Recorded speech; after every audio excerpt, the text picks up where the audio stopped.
Maja, më trego. Më lante fytyrën me detergjent dhe thoshte nuk të puthun atë që kam puthur të tjerët. Rash në dashuri me dhimbjen e tij, me historinë nga një djalë të rritur jetim, dhe jo me burrin që ai ishte. E ndihmova të mbyllte një çështje me drejtsinë. Pastaj e ndihmova me para. I dhash kohën time, veten time.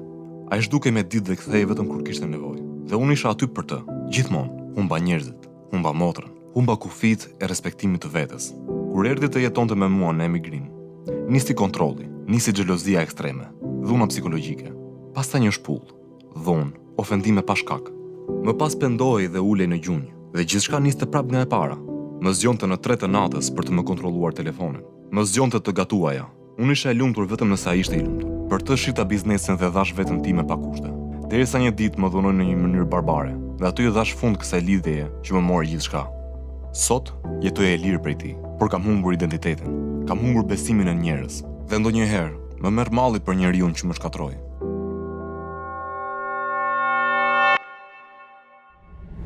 Seanca e parë sot është për Majen, e cila u humbi sigurinë, biznesin dhe veten për një dashuri që sot nuk është më. Maja është pseudonimi i saj dhe atë e kemi në linjë. Maja, përshëndetje. Përshëndetje, mirëmbrëma. Maja, si je ti sot? Sot që po flasim jam shumë herë më mirë, ndihem shumë herë më e kthjelluar, pavarësisht se traumat duan kohën e vet, lënë një shenjë shumë të madhe në jetë, por e rëndësishme është që me qartësi, me kthjellim, duke i dhënë kohën të gjithë kohën e mundshme vetes, gjërat shkojnë avash në vit. Njeriu duhet të zgjedhë në radhë të parë veten. Ti sot e nise këtë bisedë me mesazhin që njeriu duhet të doj veten, ndërkohë që ti nuk e ke bërë me veten tënde dikur. Si e kujton Majen e dikurshme? Dhe si ndihesh për faktin që ti harrove veten, le veten pas dore? Tani që jam domethënë më e kthjelluar, tani se më kam bërë gabime më të madh në jetë, sepse ndoshta po mos ta kisha bërë atë gabim që në fillim, ndoshta mund të kisha vazhduar edhe dashurinë akoma, sepse ndjenja asnjë gjë që do kohë që ti ke nuk zbutet, sidomos kur një njeri, një person e dashuron më shumë se vetja, kërkon kohën e vet. Por shumë gjëra duhet i kisha parandaluar me kohën.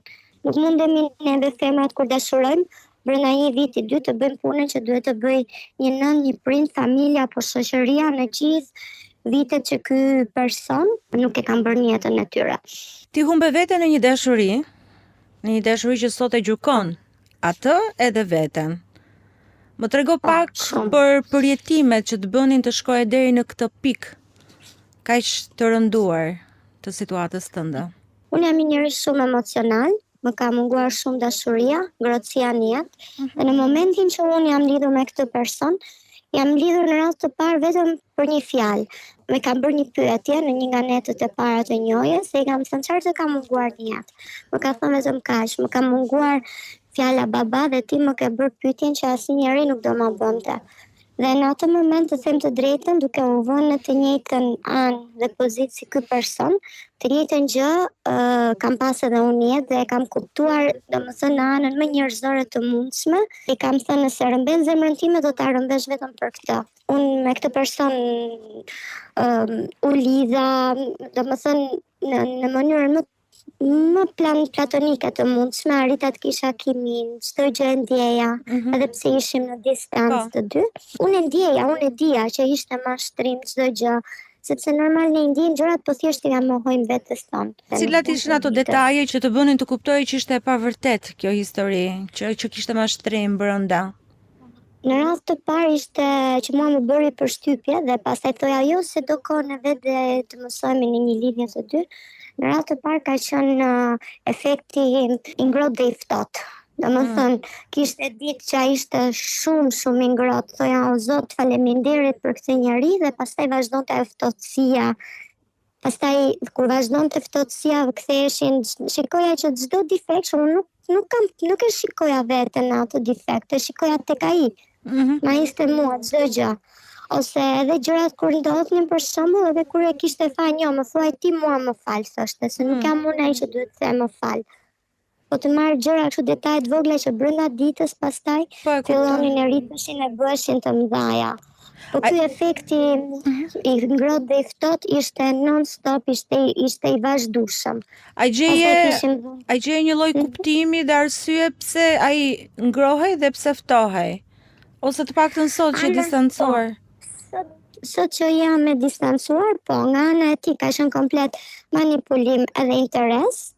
Dhe nga anën time ka qenë tjetër gjë sepse unë kërkoja ngrohtësinë dhe nëse ai më jep të për shembull në 3 ditë të muajit ngrohtësi, ato 27 ditë të tjera unë për shembull përjetoj jetën. Ato 3 ditë mua më dukeshin sikur ishin 310 të mijat, sepse mua më kishte munguar, ishte defekti im që mua më kishte munguar ngrohtësia dhe afrimiteti në jetë. Kur thua interes, e ke fjalën për interes material?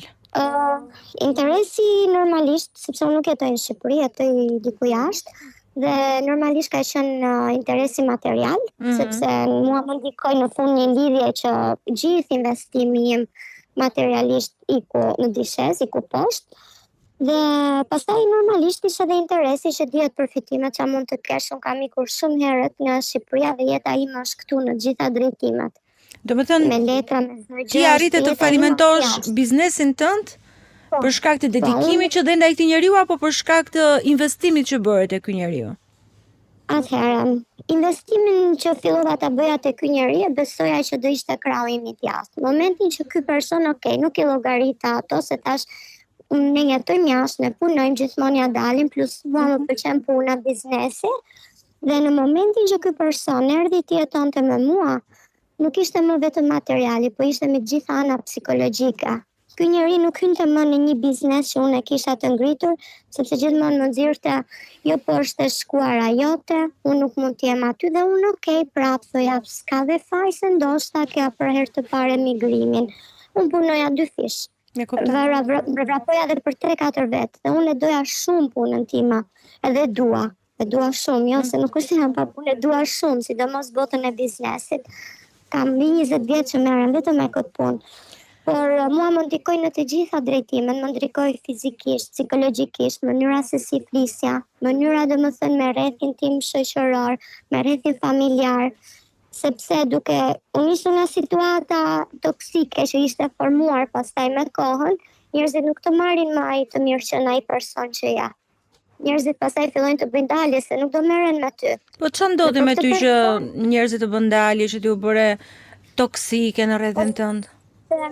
Unë ndryshova komplet, nuk isha më personi i përgjegjshëm që isha disponueshëm në shumë gjëra, sepse e zëm nëse kisha edhe një takim të thjeshtë me shoqe apo me familjar, ky person gjithmonë një orë para, minimalisht një orë përpara, do më bënte shërin nuk të madh, të pakot, qoftë për një palë çorape që si kishte ke vendi vet, po kishte në diun, diku, ose kështu jam ngritur me nerva, do më thënë të gjithë humorin dhe gjendjen time emocionale ai do ta çonte për ta. Edhe çdo gjë e bënte vetëm që ai mos të ishte, sepse unë isha njëri që e stimuloja. I tha do vish me mua, sepse vje krau i djathtë, duhet prezantohesh, do dalin mundësi, vetëm që mos të ishte në duke, sepse ke gjetur atë rehatin e vet. Ai çdo gjë do ta kthente përmbys. Dhe normalisht njerëzit nuk të marrin më pastaj përbash, sepse unë fillova u shpërfytyrova si person. Unë nuk kujdesesha më për veten, kujdesesha vetëm për punën, të ardhurat që ti ishin mos të mungonin, edhe ti ishte i lumtur ky njeri. Kur ky ishte i lumtur, unë isha e lumtur. Pra ti kishe vënë veten tënde në dispozicion të atij që ai ti ishte i lumtur, pavarësisht se ti ishe shkatëruar dhe përveç vetes, po humbise edhe rrethin tënd, gjithë njerëzit aty. Po. Të gjithë, arritë dhe motra ime më ktheu krahët për këtë gjë, jo më ktheu mua krahët si person. Në momentin që arritën gjërat shumë drastike, më tha vetëm kaq. Unë të dua ty e ne do flasim ne të dyja, që ai person është gjallë apo ka vdekur, s'du t'ja di fare, sikur të vdesë nuk du t'ja di, unë të dua vetëm ty, motrën time, të flas me ty. Po unë fillove të flasësh për ato, unë kam punën time ti tënde. Çfarë të thoshte motra në lidhje me ish partnerin? Pse motra kishte këtë ndjenjë distancimi? Sepse ai ishte më e ftohtë refraktare se unë. Ishte më e ftohtë, ishte jashtë meje, jashtë situatës, dhe ajo i shikonte normalisht me gjak ftohtësinë e vet.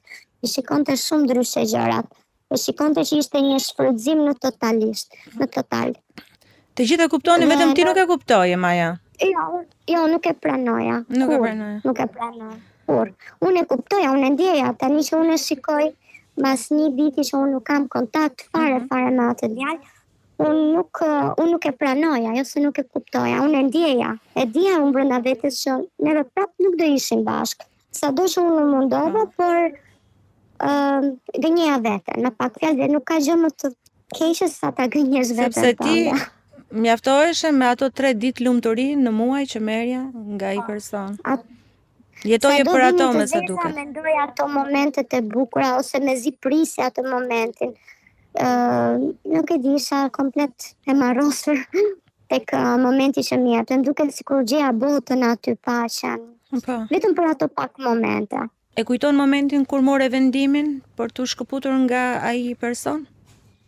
Atëherë vendimi vjen gradualisht, vjen mbasi siç fillojnë hapat e para, domethënë te personi i ngrohtë dhe i ftohtë, pastaj vazhdon dhuna psikologjike.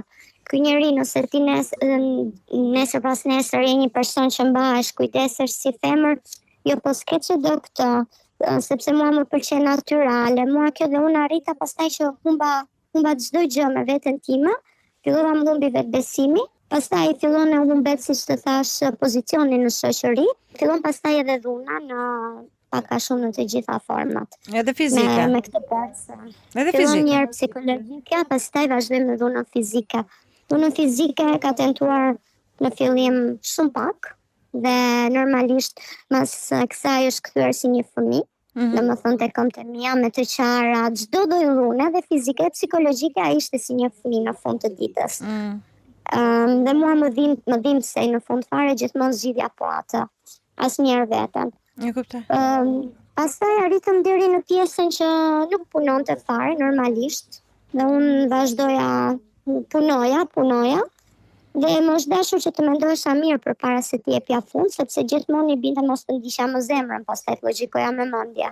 E kuptoj. Dhe përpara se të ndahesha me këtë person, ka ndodhur situata që unë të kem shtëpinë, të kem të gjitha dhe përfundoja të flija në makinë. Edhe i thoja vetëm sepse ky nuk donte që të shkëputej, i pata thënë që të lutem bëjmë një ndarje, nuk e dim se si do vazhdoj, po të paktën duhet të ndahem momentalisht, se nuk e kuptoja më veten. Rija me atë, po nuk rija dot pa atë. Kur ishim bashkë, isha me atë, nuk rija dot me atë në shtëpi. Kur nuk e kisha, unë e doja atë, dhe unë nuk logjikoja më. Me kuptoj. Atëherë desh që të merja masa dhe ndërkohë që punoja fort, edhe i thoja shiko se unë po punoj shumë orë, flija në makinë.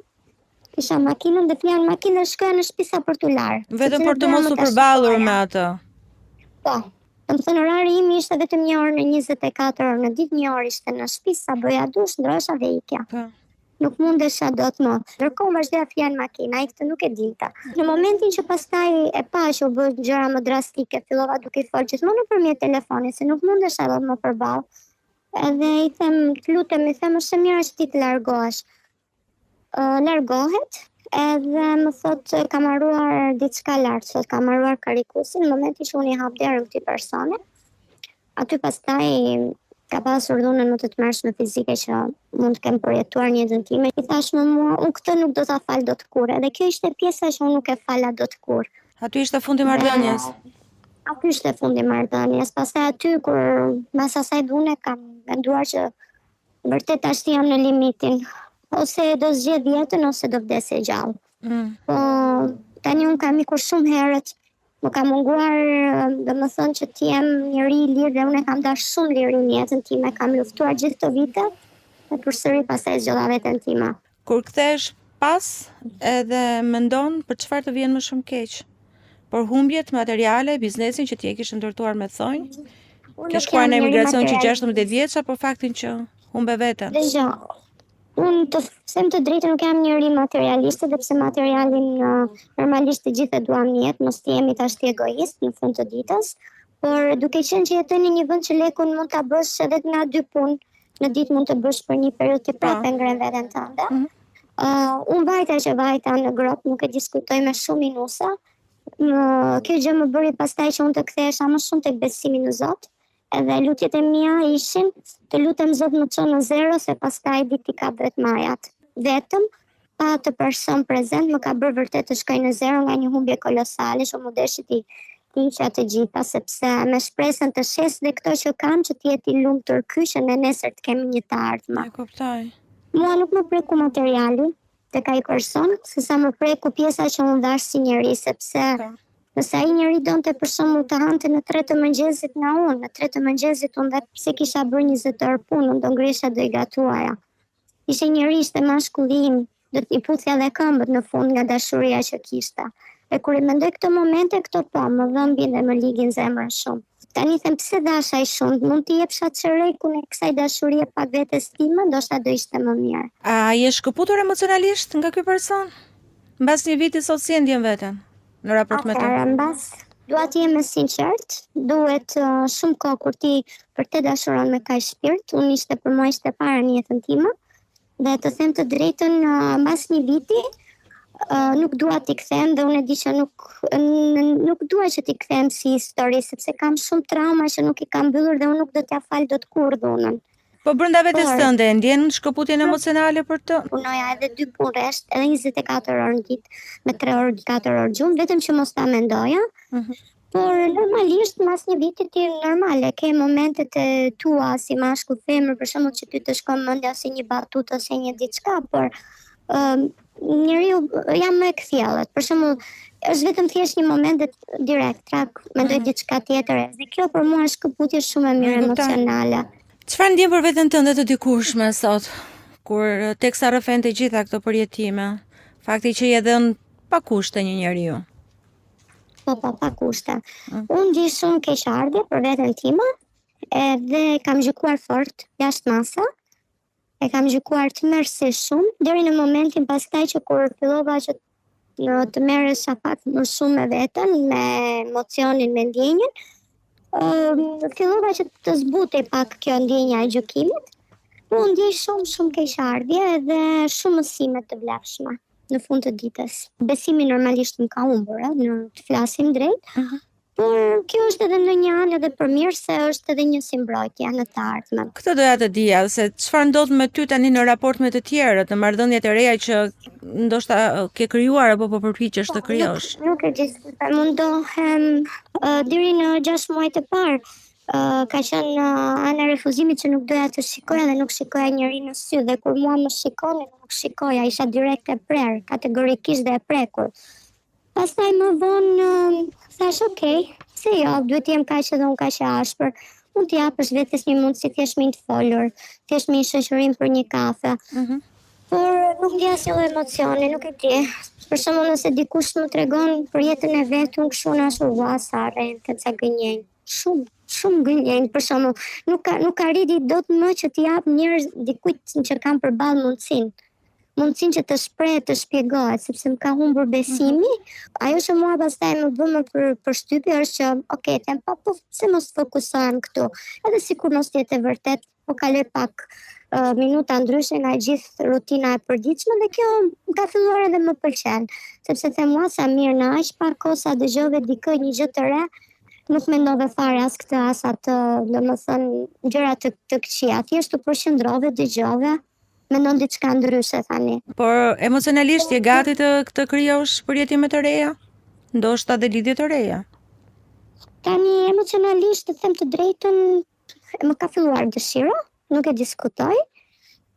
Ndihem gati, por prapë kam atë rezervimin ose të dhënies vetes 100% kur i kthem ndonjëherë në mendje historisë. Sepse më ndjej që më merr prapë ai rrëmbimi i vetvetes, t'i jap sa më shumë dhe kjo nuk ka dot më palës tjetër si defekt se sa vetestim. Që kam nga mungesat e fëmijërisë. Çka ka ndodhur në fëmijërinë tënde, meqense e cek edhe pak më herët? Çfarë të ka munguar?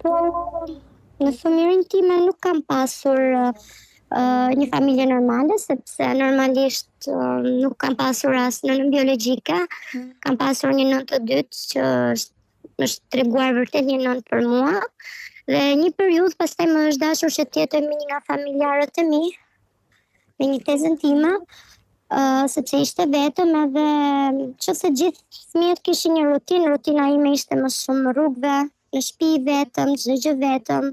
Më ka munguar shumë dashuri. Qa moshe? Sa vjeç ke qenë kur jetoje me tezën? Kam qenë në moshën 6 vjeçe deri në moshën 10. Po marrëdhënien me bashortën e re të papit si e ke pasur? Shumë mirë, shumë mirë. Njeriu më i mrekullueshëm që ekziston. Besoj dhe me babin, apo jo? Po edhe me babin, sepse babin nuk e kam. Nuk e ke sepse sot.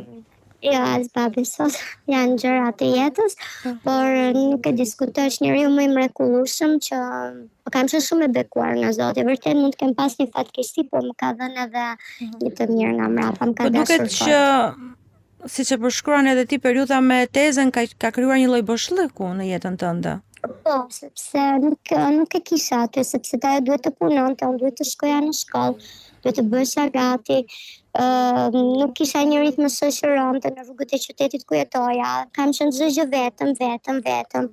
Nëse shokët apo shoqja apo kushërinda, apo nuk e di njerëzit, fëmijë normal në atë moshë 6 vjeçë, vinin kishin pjatën e ngrohtë, më duhet ta bëja vetë, ndonjëherë edhe nuk ishte se normal ishin kushtet e vështira. Pastaj mi të gjitha mua nuk është se më ka bezdisur kjo pjesa, sepse nuk jam shumë te kjo, se sa e ngrohtësisë dhe e prezencës, dhe pse unë jam një njeri që kam kuptuar se kam shumë frikë nga vetmia, por po bëja llogaritë dhe thoja unë prap jetoj vetëm, unë prap investoj vetëm. Përse duhet të kem frikë? Unë ka fillu po ndihem mirë edhe vetëm.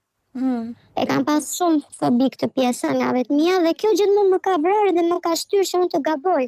Po të shkosh në marrëdhënie të dëmshme, që të kanë dëmtuar. Të dëmshme, dhe përveç se jap çdo gjë nga vetja për të ndihmuar dikë, jap edhe materialisht pastaj, sepse më duket sikur këtë njeri do ta kem gjithë jetën, dhe kjo nuk është vetëm për pjesën që të kesh një partner, flas edhe në një shoqe, edhe në dikë është të thjesht natyra ime që jap më shumë se sa duhet. Por kjo është histori, me këtë djalë më shërbeu që unë edhe të kthjellohesha pak. E kjo pjesa, dhe mas një viti kam bërë shumë ndryshime, edhe jam shumë krenare te kjo pjesë. Mendon që e ke shëruar veten dhe të paktën ke dalë nga ky modeli ku ti jep pa kushte? Nuk dua që të gënjej më veten time te kjo pjesë. Unë kam shëruar një 40% të mirë të vetes, nuk po them 50, por ka shumë gjëra që unë duhet seriozisht të punoj me një psikolog për një periudhë që unë të arrij në nivelet që unë duhet të jam. Kjo është shumë e rëndësishme. Nuk e kërkuar asnjëherë ndihmë profesionale për pjesën tënde psikologjike? Jo, nuk kam kërkuar, sepse këtu edhe pse mund të kem qenë jashtë, nuk e di pse, po për shumë arsye kam qenë edhe pak te kjo pjesa, po jo se çfarë do më bëj, do më thoj këtë. Kurse tani në rrethin tim shikoj dhe shumë shoqe që e frekuentojnë dhe shikojnë ndryshime tek ato, shikojnë ndryshime kolosale, thënë, po si ka mundësi ti ishe kështu, si ka mundësi që ti bën këtë tani? Po kam bërë seanca, më thot me psikologën, dhe duhet i kisha bërë më përpara. Të them të drejtën, tashti është vërtet momenti që unë jam e bindur 100% dhe është një gjë që unë po e kërkoj dhe unë do ta bëj. Dhe besoj se kjo do më ndihmoj, domethënë që do jetë mbyllja e kapakut të kësaj historie që unë mos t'i kthem as në mendime.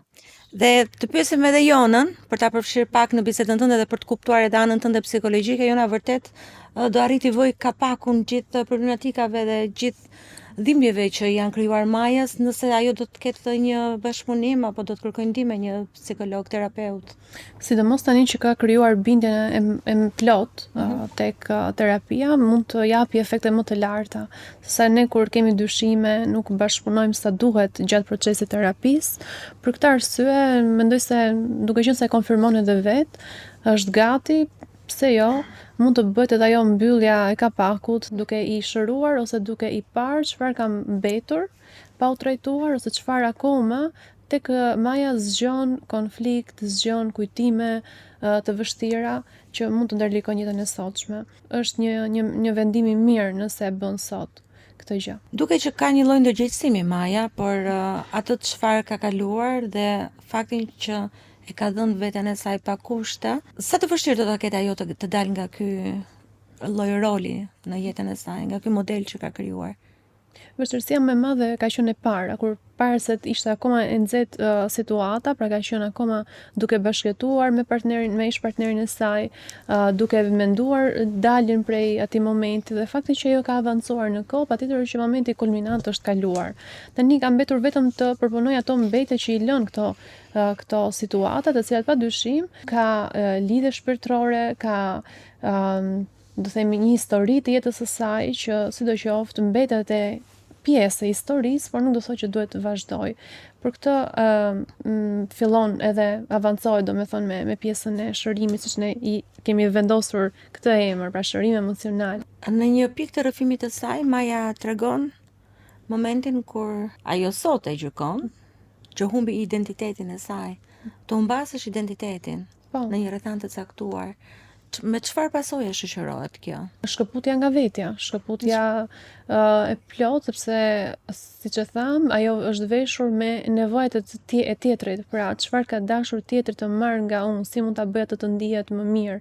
Kjo krijon absolutisht atë shkëputjen dhe pasojat janë që ti mund të kesh shpërthime të caktuara të çrregullimeve psikoemocionale, siç janë ankthi, depresioni apo shqetësime tjera. Kështu që janë sinjale, siç e themi edhe këtu, janë sinjale, por janë për të marrë parasysh, sepse do thotë që ato sinjale që ti të dërgon sëmundja ose shqetësimi, janë ato që ti duhet i ndjekësh për të çuar prapë tek vetja jote. Nuk të largojnë. Pra ato janë sinjale paralajmëruese. Ka rrezik që emocionalisht Maja të rikthehet përsëri aty ku ka qenë, të krijojë një tjetër varësi emocionale? Kam përshtypjen se kjo situatë mund t'i ketë dhënë atë goditjen aq të fuqishme sa tashmë do jetë shumë e vetëdijshme për sinjalet e reja që mund të shfaqen në marrëdhënie të tjera që mund të ketë. Do jetë shumë e vëmendshme sepse trupi dhe truri nuk e kërkojnë ripërsëritjen e traumave. Dhe fakti që ato do shfaqen nuk do jetë negativisht, madje mund të them që ndonjëherë duken se si instinkte të brendshme që të bëjnë ty të kuptosh se diçka po ndodh, pra po përsëritet, dhe kjo vetdia e lartë mund të bëjë që ti të tërhiqesh, domethënë të mos e lejosh të ndodhë sërish. Kështu që puna me veten që mund të fillojë në terapi ose edhe ajo që ka bërë edhe vetëm, janë ato që të mbrojtësit për marrëdhëniet e ardhshme që ajo mund të gjendet. Mund të them një detaj shumë të rëndësishëm që ka ndikuar në kthimin me atë djalë, sepse ai asnjëherë nuk e kishte vullnetin të vepronte me ditë të tëra vet, ose edhe nëse e bënte, ai kishte dikë të familjes që gjithmonë do futej në mes dhe do zbutej situata. Dhe krahët i gjatë ishte nëna e tij.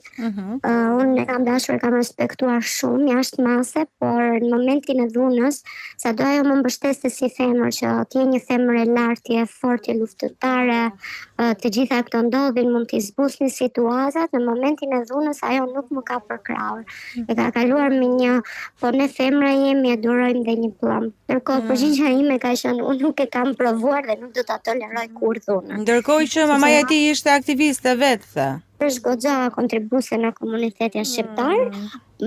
Mendoja që te kjo pjesë do merrte masa të paktë ndaj djalit të saj, por ajo e donte shumë dhe aty pastaj ajo ishte ndërgjegjësimi më i lartë që unë duhet të ndërprisja çdo gjë, sepse thosë me kë kam të bëj. Unë këtij djali i krijoja të gjitha kushtet që të ishte mirë në çdo anë që ky mendonte. Që kontributi im jetoje për të ti.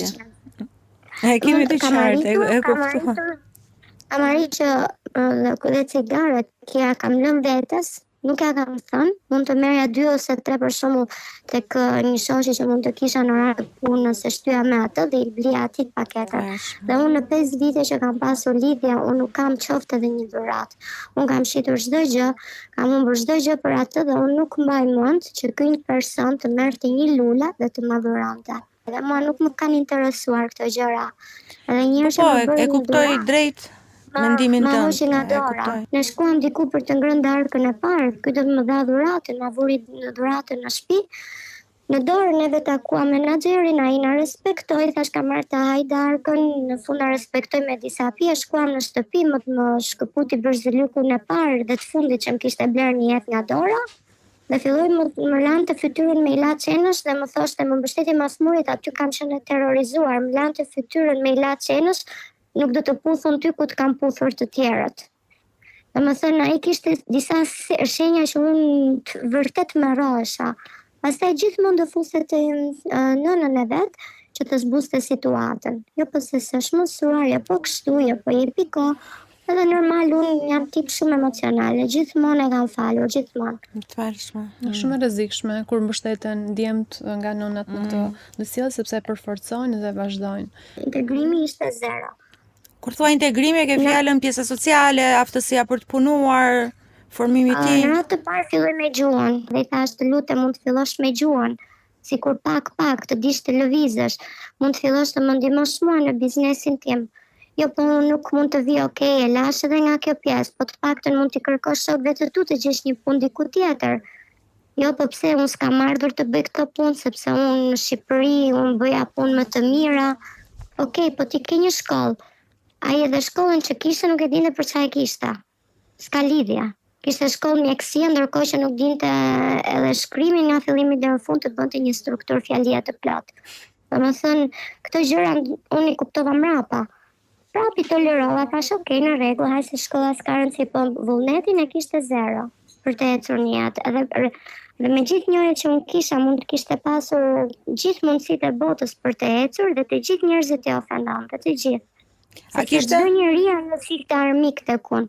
Edhe një femër që më ofroi më shumë se duja, ai është shifte armik. Ai do hynte brenda, ai merrte do kishte diçka që nuk shkonte, ai do merrte personin që jam shoqëruar më shpesh do e shante në telefon. E kuptoj. Prandaj që normal arriti në një marrëdhënie shumë toksike, shumë. Po ai vet kishte marrëdhënie njerëzore, kishte miq, kishte shok, kishte një rrjet ku ai ndërvepronte.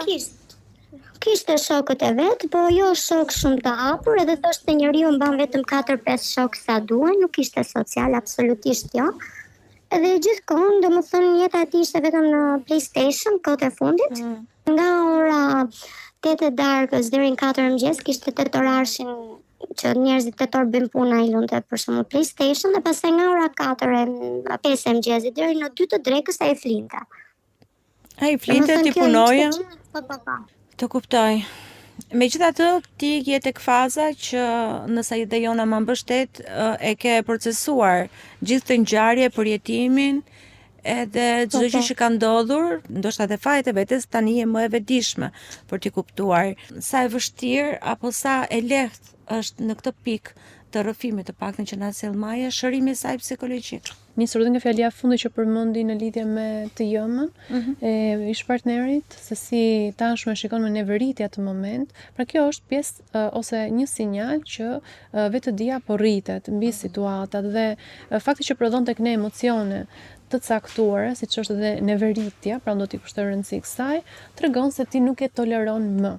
Pra, eksperiencat negative ndonjëherë ty të vendosin kufin të qartë të tolerancës së situatave që pranon ose nuk pranon.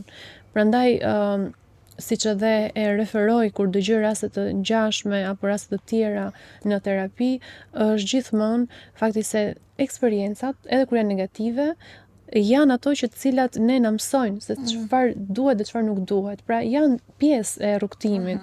Jo patjetër kanë funksione negative të traumave apo të momenteve të errta që ne kalojmë, por janë të domosdoshme të ndodhin që ne të mësojmë. Pra ti e lë atje, ka ndodhur çfarë ka ndodhur dhe vazhdon procesin tënd të mëtejshëm të rritjes. Por nëse ka ende emocione të pasgjidhur, nëse ka akoma rëndesa emocionale, nuk do me thënë që kanë ngelur atje. Është sepse është ritmi i saj i kalimit atyre momenteve dhe me kohën, me bisedën, me zbulimin, mund të bëj që ti rindërtoj ato momente, rindërtoj në nivel kognitiv, siç themi ne, në mendim, apo edhe duke përshtatur sjellje të reja që e largojnë, e distancojnë nga ato dhe nuk e çojnë në përsëritje. Dhe fjalën e fundit për veten time, unë jam influencuar shumë nga një thënie, masaj unë e kam ndihmuar veten shumë në fe, duke ju kthyer Allahut faljeve. Faljeve të namazit, normalisht se çdo njeri nuk e ka rregullsin, po duhet koha për të gjitha, por në çdo falje të namazit ndjej një çlirim shpirtëror dhe duke lexuar Kur'anin më ka bërë përshtypje një fjalë që ajo ka filluar të ndryshoj edhe psikologjinë time, që e shkuara normalisht nuk duhet përmendur sepse është haram, edhe të ndërpret fatin dhe mirësinë. Duke mbajtur këtë si logo në mendjen time, më ndihmoi të ecja pastaj përpara.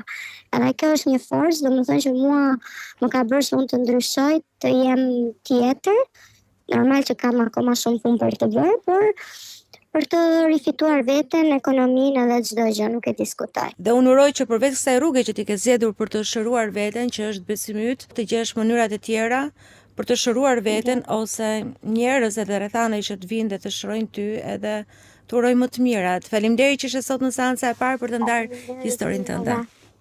Faleminderit, shumë faleminderit. Faleminderit Jona.